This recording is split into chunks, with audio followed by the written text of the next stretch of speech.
ติยามิเมสุมิจหาจาระเวระมะนิสิกขาปะทังสัมมาติยามิมุสาเวติยาเวระมะนิสิกขาปะทังสัมมาติยามิมุสาเวติยาเวระมะนิสิกขาปะทังสัมมาติยามิเวระยะมัจจปมาตฐานาเวระมะนิสิกขาปะทังสัมมาติยามิมหานิปัญจสิกขาปะติยะกลังสัมมาระเตตะเบียงอามิพันเตยะตังยันเตไสเลนเนโคเกะสัมปะติยะสาธุสาประกาศกรุมอันเชิญวอนดอลองปูปูตีมัดแดดสัจจะตละกบาลนินคงหินเปรียงตุรนีสัจกรงปีลีไปจังตึกมาจังได้คนบนตีมัดแดดยังมวยเมินลงกะเทียนหนึ่งตีนิโกอัมมเมงได้ตัดหนึ่งสังตุยสักทมนิคมจนบอดเรันติลีตีกรองแทนกันสังกัดเปียงวันใส่มาตั้งกังสุนีเป็นเปียงไทยไทยให้เมื่อวันสังตังบริวันกรีบริวันปรีโดนปรีทอมปรีสบายยิดโยตรงตรงลุงนมบังบัวโอทะเลสังสมัครเบียรีที่สถานตามลูกอานโอไฮดารานังสหสนัยไตรตรึงได้มีสำดังอมรันอันเรียเรียเจียประเทียนมูลเมาประจุมนกนองอกังเปลินนี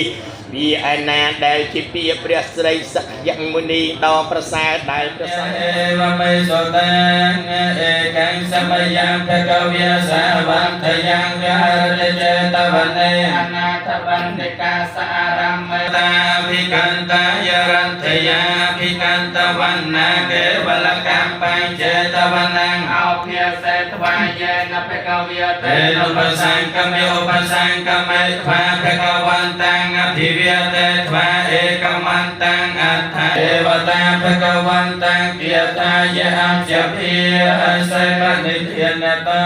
ปันทายะตถาคตสัตสัพพนังกายกรรมังวิจากรรมังปัจจเขนังปัจจเขนังมโนกรรมังปนัยติเตปัจจเขนาปัจจเขนาการทวารเนลพันตันเท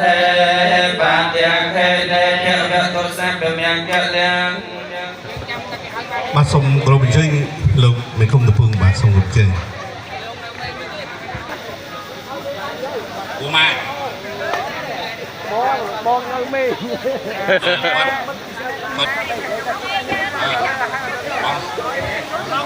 បងឃើញណៃប្រជុំច្រើនកន្លែងនេះឆ្លាតបាយមក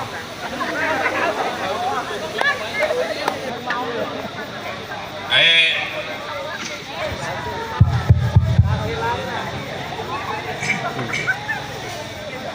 បាទសូមជម្រាបសួរប៉ុណ្ណឹងជម្រាបសួរបានអញ្ចឹងហើយសូមថ្លែងអំណរគុណដល់យើងបាត់កងកម្លាំងអញ្ចឹងអត់មានអ្នកការពារសន្តិសុខអូ PM ឯកភ្នំហ្នឹងបាទបាទអញ្ចឹងសូមថ្លែងអំណរគុណដល់អស់លោកស្រីទាំងអស់ដែលបានចំណាយពេលវេលាអញ្ជើញចូលរួមពិសាអាហារសាមគ្គីនៅក្នុងបរិវេណសាលាស្រុកថ្មគោលនៅក្នុងឱកាសដែលរដ្ឋបាលស្រុកបានរៀបចំពិធីសូត្រមន្តលើករាសីហើយសូមសេចក្តីសុខសេចក្តីចម្រើនជូនដល់មន្ត្រីរាជការកងកម្លាំងប្រដាប់អាវុធនិងប្រជាពលរដ្ឋទាំងអស់នៅក្នុងស្រុកថ្មគោលរបស់យើងទាំងអស់គ្នាហើយក៏សូមខន្តីអភ័យទោសចំពោះការងាររៀបចំមួយចំនួនដែលមានការខ្វះចន្លោះហើយមានព្រះភិរុនបានបង្អោមកធ្វើឲ្យកម្មវិធីរបស់យើងនេះមានការរអាក់រអួលបន្តិចបន្តួចប៉ុន្តែទោះជាយ៉ាងណាក៏ដោយក៏មិនបង្កការរំខាននៃការរៀបចំកម្មវិធីរបស់យើងផងដែរអញ្ចឹងការរៀបចំនេះខ្ញុំគិតថាពិតជាមានការខ្វះខាតអញ្ចឹងទេសូមខន្តីអភ័យទោសដល់អស់លោកស្រីទាំងអស់ហើយនិងបងប្អូនមន្ត្រីរាជការរបស់យើងហើយនិងភ្ញៀវកិត្តិយសទាំងអស់ដែលបានអញ្ជើញរួមនៅក្នុងឱកាសនេះកម្មវិធីពិសាអាហារគឺជារឿងសំខាន់ហើយប៉ុន្តែការជួបជុំសប្បាយរីករាយគឺកាន់តែសំខាន់ទៀតអញ្ចឹងទេសូមខន្តីអភ័យទោសបើសិនជាមានការខ្វះខាតម្ហូបអាហារភេសជ្ជៈអីផ្សេងសូមមេត្តាអធិស្ឋានពីព្រោះគោលបំណងនៃការរៀបចំកម្មវិធីនេះគឺសំខាន់បំផុតសម្រាប់មានការជួបជុំហើយនិងកំសាន្តសប្បាយរីករាយដល់បងប្អូនមន្ត្រីរាជការរបស់យើងទាំងអស់គ្នាអញ្ចឹង កម្មវិធីឬក៏អាហារដែលយើងបានរៀបចំនេះគឺថាប្រកាសជាវាមិនគ្រប់ហៅថាมันបោហោហៀទេប៉ុន្តែយើងខិតខំដើម្បីធ្វើការរៀបចំធ្វើយ៉ាងណាឲ្យអាចទទួលទានហើយនឹងក្នុងកម្មវិធីរបស់យើងនេះបានកំសាន្តសប្បាយទាំងអស់គ្នាចឹងហើយនៅក្នុងថ្ងៃនេះគឺជាឱកាសមួយដែលយើងបានរៀបចំការជួបជុំនៅក្នុងឱកាសពិធីបុណ្យចូលឆ្នាំប្រពៃណីជាតិរបស់យើងដែលនឹងឈានមកដល់នៅពេលខាងមុខនេះចឹងខ្ញុំមិនមានអីវែងឆ្ងាយទេគឺថាសូមថ្លែងអំណរគុណដល់អស់លោកលោកស្រីទាំងអស់ដែលបានចូលរួមនៅក្នុងឱកាសនេះនិងសូមប្រសិទ្ធពរជ័យសិរីមង្គលវិបុលសុខគ្រប់ប្រការជូនដល់បងប្អូនមន្ត្រីរាជការនិងបងប្អូនប្រជាពលរដ្ឋយើងព្រមទាំងកងកម្លាំងអាវុធទាំងអស់ទទួលបាននូវសេចក្តីសុខនិងសេចក្តីចម្រើនហើយនឹងសូមជម្រាបជូនថានៅក្នុងបន្ថែមតិចទៀតនៅក្នុងឱកាសចូលឆ្នាំនេះខ្ញុំសូមច្បាប់សម្រាប់រយៈពេល3សប្តាហ៍ចឹងទេខ្ញុំអត់បាននៅចូលរួមឬអត់បាននៅអត់បាននៅកម្មវិធីចូលឆ្នាំជាមួយបងប្អូនទាំងអស់គ្នាទេ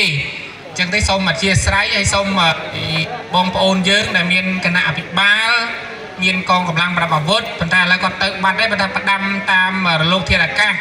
គាត់សូមឲ្យគាត់ជួយចូលរួមថែរក្សាការពារសន្តិសុខសណ្ដាប់ធ្នាប់ហើយយើងបានបង្កើតនៅផែនការការពារសន្តិសុខសណ្ដាប់ធ្នាប់រួចរាល់អស់ហើយហើយមានអភិបាលរងមួយរូបគឺទទួលតាមគោលដៅរបស់យើងដែលមានសេចក្តីសម្រេចហើយបានចេញផែនការរួចហើយក្នុងនោះមានលោកស៊ូណារ៉ាត់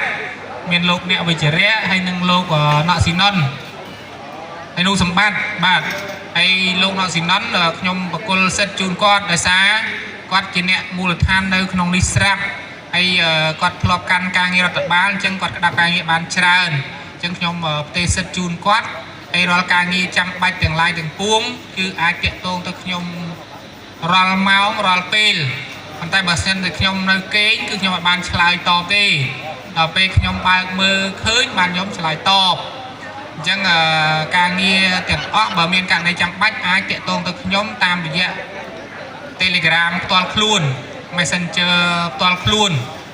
Telephone ហើយជាមិនអាចដំណើរការទេអញ្ចឹងនៅថ្ងៃទី20ឬថ្ងៃ21ខ្ញុំនឹងត្រឡប់មកវិញហើយខ្ញុំនឹងចូលបម្រើការងារវិញបើច្បាប់របស់ខ្ញុំសុំរហូតដល់ដាច់ខែ4ប៉ុន្តែទោះយ៉ាងណាដោយខ្ញុំខិតខំពន្លឿនការសម្រាប់របស់ខ្ញុំនោះឲ្យបានឆាប់ហើយខ្ញុំចូលបំពេញការងារវិញអញ្ចឹងទេសូមជម្រាបជូនប៉ុណ្ណឹងហើយសូមអភិបាលរងដែលមានតួនាទីភារកិច្ចនៅក្នុងការគេថាថែរក្សាសន្តិសុខសណ្ដាប់ធ្នាប់នៅក្នុងភូមិសាស្ត្រស្រុកថ្មគោលរបស់យើងសូមមេត្តាជួយសហការគឺមានលោកណក់ស៊ីណុនមានលោកលូសម្បត្តិមានលោកស៊ូណារ៉ាត់មានលោកអ្នកវិជ្ជរៈបាទហើយមួយទៀតនៅក្នុងបរិវេណសាលាស្រុកយើងនេះក៏សូមឲ្យលោកណក់ស៊ីណុនជួយចាត់ចែងរៀបចំក្រុមវេនប្រចាំការខ្លះដើម្បីធ្វើយ៉ាងណាកុំឲ្យអត់មានមន្ត្រីនៅប្រចាំការហើយសូមឲ្យបងប្អូនយើងទាំងអស់គ្នាតាមការិយាល័យទាំងអស់នៅក្នុងថ្ងៃឈប់សម្រាកក្នុងឱកាសបុណ្យចូលឆ្នាំនេះសូមមេត្តាមានការប្រុងប្រយ័ត្នការបិទភ្លើងអំពូលភ្លើងគ្រឿងអេເລັກត្រូនិកមានកុំព្យូទ័រមានកង្ហារមានឌុយដោតអីទាំងអស់សូមដកចេញកុំឲ្យដោតចោលបានព្រឹកមិញមានខាងកសិកម្មមកសួរខ្ញុំហ៎បើលោកអាបាលឲ្យខ្ញុំដកចេញអញ្ចឹងมันខូចវាក់សាំងអស់ហើយទេអត់អីទេសូមដោតចោះហើយសូមឲ្យបងឧស្សាហ៍មកអឺតមឹកផងកុំឲ្យទុកចោលពីព្រោះយើងអត់មកពី3ថ្ងៃយើងអត់ដឹងថាចរន្តអគ្គិសនីឬខ្សែភ្លើងឬអីហ្នឹងវាមានបញ្ហាអីយើងអត់ដឹងទេអញ្ចឹងទេសូមបងប្អូនមន្ត្រីរាជការយើងទាំងអស់តាមការិយាល័យទាំងអស់សូមមេត្តាប្រុងប្រយ័ត្នអគ្គិសនីបញ្ហាភ្លើងអគ្គិសនីនេះគឺសូមមានការប្រុងប្រយ័ត្នពីព្រោះអីអានេះគឺវាមិនប្រាប់យើងមុនទេតែវាកើតវាកើតឡើងហើយអញ្ចឹងចុងក្រោយខ្ញុំមានប៉ុណ្្នឹងហើយសូមជូនពរដល់មន្ត្រីរាជការនិងបងប្អូនយើងទាំងអស់សូមទទួលបាននូវសេចក្តីសុខសេចក្តីចម្រើននិងពុទ្ធពរទាំងឡាយ4ប្រការគឺអាយុវណ្ណៈសុខៈពលៈនៅក្នុងឱកាសបុណ្យចូលឆ្នាំប្រពៃណីជាតិរបស់យើងទាំងអស់គ្នានៅពេលខាងមុខនេះបាទសូមអរគុណខ្ញុំក្នុងនាមប្រធានក្រុមសាស្ត្រស្រុកអរគុណមែនទែនចំពោះការរៀបចំថ្ងៃនេះហើយជាទម្លាប់ដែលយើងបានធ្វើជារៀងរាល់ឆ្នាំហើយក៏អរគុណចំពោះការចូលរួម อนទាំងអស់ជាពិសេសពូម៉ាក់ខ្ញុំអត់ហៅឡើងអត់ឡើងសោះបាទពីអរគុណលោកមេឃុំចាស់ទឹកចាស់ដីណាខ្ញុំខ្លាចនិយាយខ្លាចមេឃុំហ្នឹងឯងបាទសញ្ញេមិនយល់លុយមានតែឲ្យលុយទៀតបាទតែខ្ញុំអត់ទេបាទតែពាក់ព័ន្ធជាមួយនឹងអីកម្រៃសេវាតកូនចៅគេបើកឲ្យដាច់ត្រីមាសគឺយកហើយបាទពាក់ព័ន្ធជាមួយនឹងកម្មវិធីថ្ងៃនេះអរគុណមែនទែនចំពោះការចូលរួមរបស់លោកលោកស្រីទាំងអស់ជាពិសេសលោកលោកស្រីជាមន្ត្រីរាជការជាពលិកគ្រប់ការិយាល័យទាំងអស់ហើយសង្ឃឹមថាយើងនឹងព្យាយាមការពារសុខភាពហើយមិញផ្ដាំទៅលោកស្រីបារងថាអូនហើយចាស់ហើយណាយើងថែរក្សាសុខភាពមន្ត្រីការិយាល័យកសិកម្មស្រុកបាទពេទ្យសត្វថាមើលថាមិនណាហើយយើងថែសុខភាពបងរងឯងវិញហើយមានពេលខ្លះភ្លេចសោឡាយមានពេលខ្លះដល់ធ្វើកម្មករសំណង់ទៅវាចាប់ចឹងដែរណាបាទតែអរគុណច្រើនហើយយើងបានជួបជុំគ្នាថ្ងៃនេះហើយសប្បាយមែនទែនសប្បាយមែនទែនទោះបីយ៉ាងណាក៏ដោយគឺយើងត្រូវតែប្រឹងប្រែងដើម្បីកិច្ចអភិវឌ្ឍនៅក្នុងមូលដ្ឋានរបស់យើងជាពិសេសអ្វីដែលសំខាន់បំផុតដោយដែលខ្ញុំធ្លាប់និយាយជាទឹកដីកំណើតជាកន្លែងកំណើតទោះបីយ៉ាងណាក៏ដោយគឺត្រូវតែប្រឹងប្រែងដើម្បីជួយអភិវឌ្ឍមូលដ្ឋានស្រុករបស់យើងហើយសង្ឃឹមថាការចូលរួមទាំងអស់យើងនឹងទទួលបានជោគជ័យសម្រាប់កិច្ចអភិវឌ្ឍស្រុករបស់គូរបស់យើងហើយសម្រាប់បុណ្យជួយឆ្នាំថ្មីនេះសូមគោរពជូនពរលោកលោកស្រីទាំងអស់គណៈវិបាលសមាជិកសមាជិកាក្រុមប្រឹក្សានាយករងមន្ត្រីទាំងអស់សូមឲ្យមានសុខភាពល្អអ្នកណាដែលមិនទាន់មានគូនឹងសូមឲ្យឆាប់មានគូទាំងអស់អរគុណច្រើន